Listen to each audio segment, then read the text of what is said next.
Hey guys, thanks for tuning in. This is optibotimus coming to you with another video review. And today we're going to be taking a look at the new Transformers Combiner Wars Deluxe class Brawl, the new mold in the Combaticon wave. For the package, you can see that you got this nice clamshell, and then on the side, you got Transformers, you got the Generations logo, and then on the background, you got this nice artistic image of Brawl. That's part of the IDW exclusive cover for the comic book that is included. Really cool. I love the, like knuckle cracking sort of look. I think that's really neat. On the side, you can see that he's number 505 of the Combaticons, and then you got a really cool image of a Bruticus in kind of artistic style, and then you got an image of the toy itself. You come around here to the back and you can see that he can be an arm or a leg, much like all the other Scramble City figures that are part of the new Combiner Wars. You can see that all 5 of them combine to actually form Bruticus, and it says some bots suffer from blind rage. Brawl is not one of those bots. His rage is laser focused. It's the fuel that powers his destructive fury, and the angrier he gets,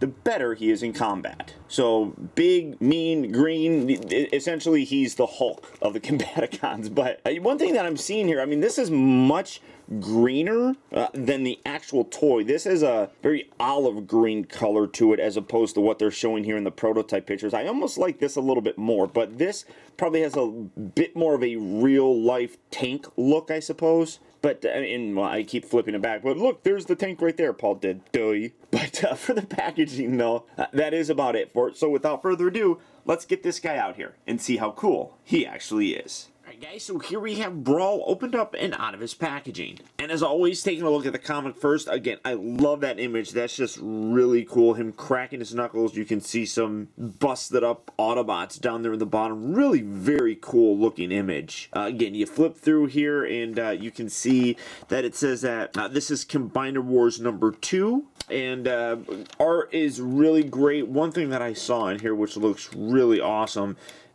is this image here of Superion. That's really very cool looking. I absolutely love that. And then you come around here to the inside back cover and you got the design page, which shows you the sketch phase, the gray model phase, finished product, and again the color coding, and then just some sketches there. And then on the back you have a more extended read up on them. So if you would like to read that, go ahead, you can pause it and you can read that right now. But this is the image that we saw, and a lot of people looked at it and thought it was really very cool, and that does look really cool. Unfortunately, the figure itself, to me, is a bit of a letdown. Now, coming down here to take a look at it, first of all, you can see that it is a bit more of an olive green.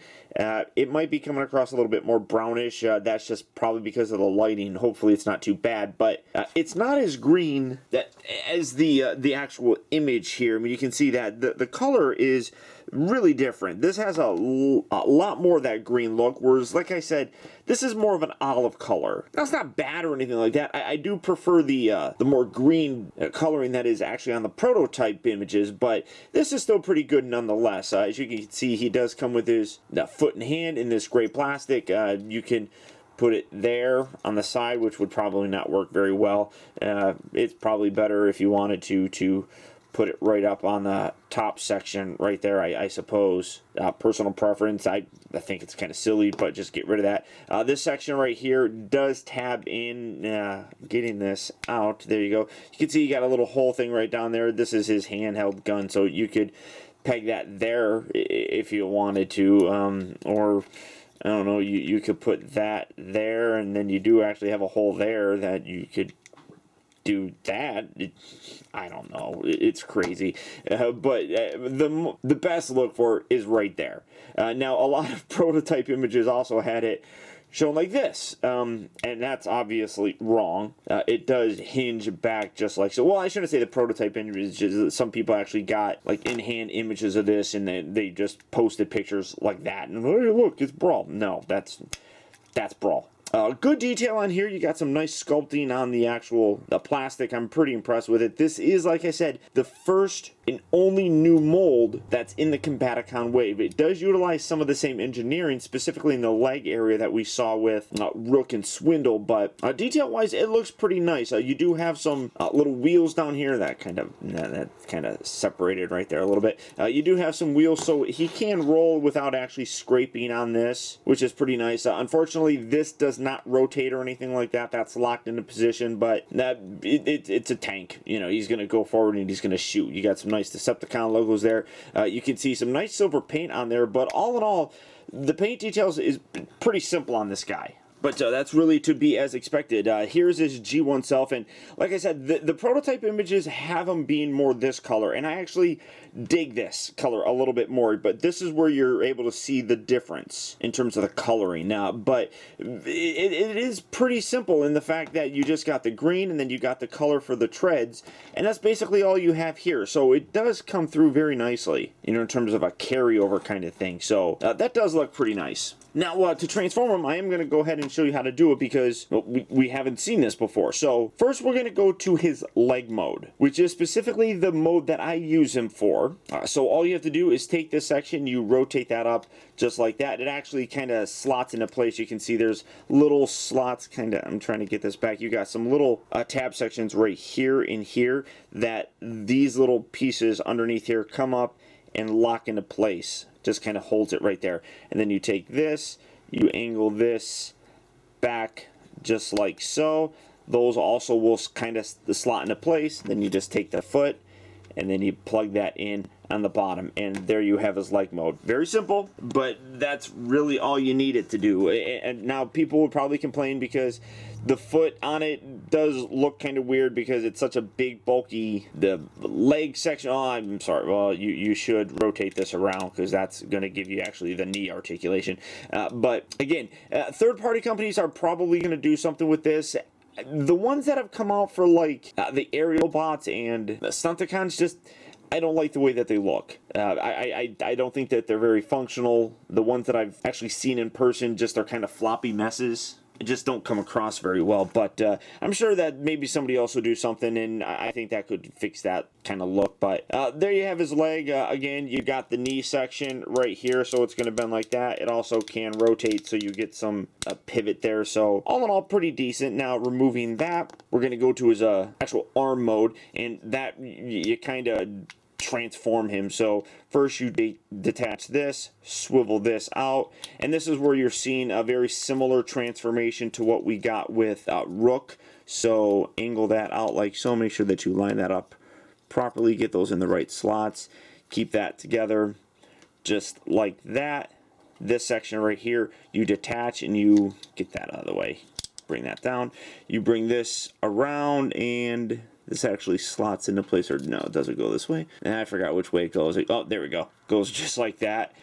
Bring that around, bring that back, and that kind of slots in right there. Rotate this. One thing that I will say is that this does not hold together all that great. Some of them lock together. This just kind of frictions together, but it's kind of unfortunate that that's not more of a stable connection. But you just rotate that. You take the hand, obviously, and fold this. Again, it's whatever personal preference you want for your arm, but putting it in like that, now you have, well, what would be a left arm, so you do have the rotation right there. That works as his shoulder joint, and then you can rotate down there for his elbow, and then you got the two hinges here for what would essentially be his elbow. These don't really lock in all that great. They kind of just sit there, but I mean, it's decent. I can't complain too much about it. I don't personally like this configuration. It just, Brawl doesn't work for me as an arm, so it's all there. And then if you want to, I mean, you can actually take this off. You don't have to leave that on there, but I think that it just kind of completes that tank look. So now we're kind of exploded in this mess, so we can just go to his robot mode. So you just take this, get that out like that. Take this section, we're going to rotate that all the way around, split that, keep this right up there. That's how his actual legs are going to be. Take this section here, and then bring this up like that, tuck that down. Now, this is where things are going to get really unfortunate. The robot mode is not very good on this guy. So you got the head, rotate that back, take this, bring this all the way forward until you actually, you'll feel it, not so much hear it, but, well, maybe you could actually hear that a little bit. It kind of clicks into place. Rotate these down, angle these up, take this, rotate that down like so. Do that on this side as well. Bring this out. You got his arms done. And then take this section, And actually, I apologize. It should be around that way. And then you literally just bring this up like so. I'll get to this here in a second. Then you take this, and this comes down and actually tabs in on his back. And there you have him in his robot mode. Now, the problem that I have with him is here in his robot mode, and it's right here. This whole section, getting his arms out of the way so that you can kind of see this. All the prototype images, you wouldn't believe it, but they take some really good pictures from some good angles to make this look good. They have him like bent over, his head angled like this. I mean, I'll bring in the picture. That's how they angle it. So it looks pretty good. But when you're standing him up and he's upright, that's actually how it is. This section right here, just sort of frictions. It's not really all that good. And then this just kind of sits right here. You got this little piece right there that just goes up. It doesn't tab in or anything. It just kind of sits in this little whole section. It doesn't lock it into place or anything. So his whole torso is this floppy mess. It doesn't compress down any more than that. Now, I mean, you could maybe you can't even do that. There's really nothing that you can do for this. Now, you can take this, and this is one thing I discovered, bring this out a couple notches and put that there. That at least kind of fills it in a little bit more. Get his arms up here and get this down and locked back into place. That makes it look a little bit better, but it's still really not all that cohesive looking there. But from the front, it kind of fills it in a little bit more, and it makes them look a little bit better with that. So I could complain, but I don't know, what good would it do? I mean, it is what it is, right? Yeah, unfortunately, a lot of people were complaining that mostly in how his arms look, and yeah, those really don't look all that great either. But all in all, I think that his torso is just a much bigger mess. Now, for comparison, unfortunately, like I said, because this is a new mold, all I have them to compare them to is the G1 version. And obviously, there's going to be a huge, size difference. But I do like how they got the stickers on the original with the silver and everything, kind of recreated also here on the new one. That does look pretty cool. I dig that. I really like, he's got a whole bunch of little Decepticon logos. Well, there's that one. I'm trying to think, is that the only one? I thought I remember seeing another one. But you got a really tiny Decepticon logo right there, which I think looks good. But some of the product shots showed it being right there, which you can see that molded piece of plastic does kind of look like there would be one. Yeah, but there isn't. So I don't know. So just bringing that out, like I said, that just kind of helps fill things out. Real nice head sculpt on there. I mean, it's obviously black, no light piping or anything like that. You got the nice red eyes, which does do a good job of kind of capturing that overall look. As I said, you can take this off. I prefer leaving it on them, but you can take this off. It comes around here. You can have him hold it, so you do have his weapon.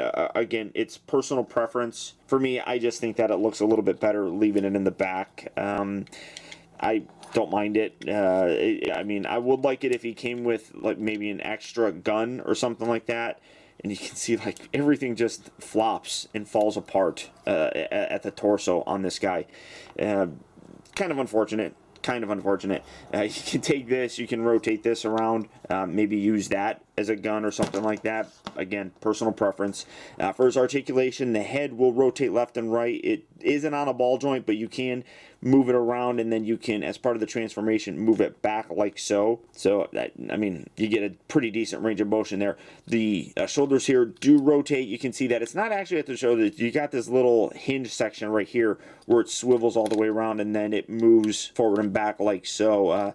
Again, part of the transformation, you got a little bit of a ratchet joint right there, and then with the transformation, you got another hinge that's actually closer to the body. These arms down here are on ball joints. These do look really weird. It is a double hinge kind of thing. Again, it's part of the transformation, so you got a swivel right there, and then you got the ball joint right down there.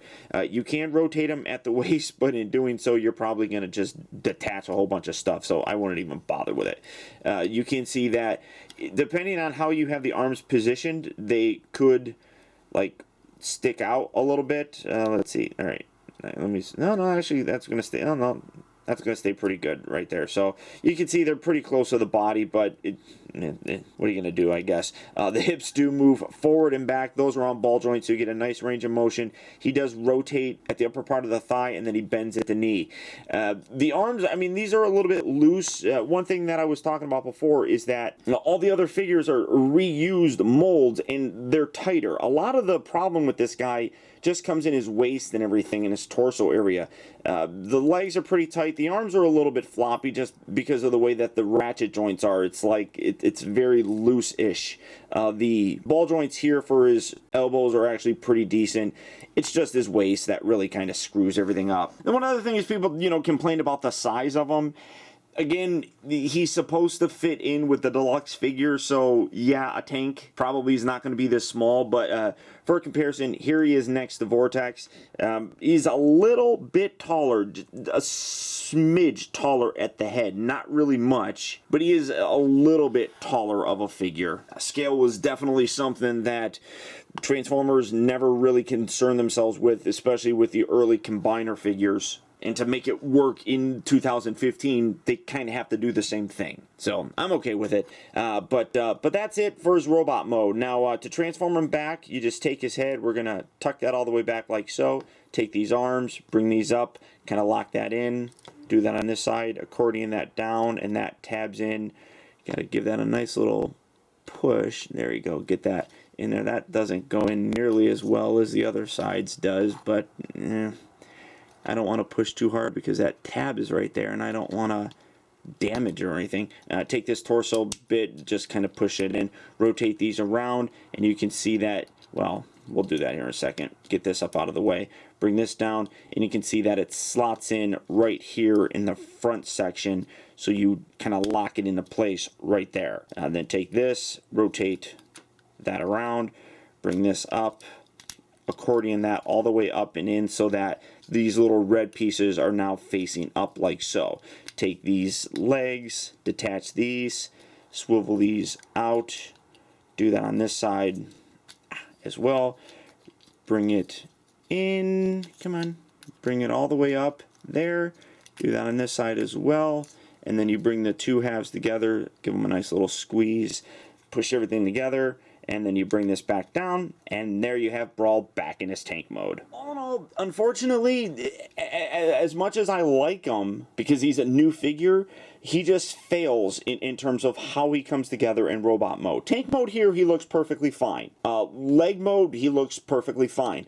Arm, I think he's kind of weak in that regard, but the worst is probably his robot mode. I said on Facebook and Twitter that he probably is, of all the Deluxe Combiner War figures, probably the weakest / worst one that we've gotten. Just because that robot mode does not come together at all. I mean, if it was just the arms looking ugly like that, I'd be over it. But that whole torso just really kind of destroys the whole look. But honestly, I'm going to have these guys as Bruticus. So I'm probably more forgiving of the fact that that's how he's going to be. And in that leg configuration, I'm perfectly happy with him. But all that being said, if this is a guy that you're interested in picking up, him and the rest of the Combaticons will be hitting retail fairly soon. So good luck and happy hunting. Or as always, here in the United States, you can pick him up at Big Bad Toy Store, or over in the UK, you can pick him up at Kapow Toys. So all you have to do is click on the links down in the video description, and depending on your location, you'll go to Big Bad Toy Store or you'll go to Kapow Toys, and you can check out availability on this guy as well as the rest of the Combiner War figures. But beyond that, that's about it. So once again, I want to thank you guys for tuning in, and until next time, I'll talk to you later.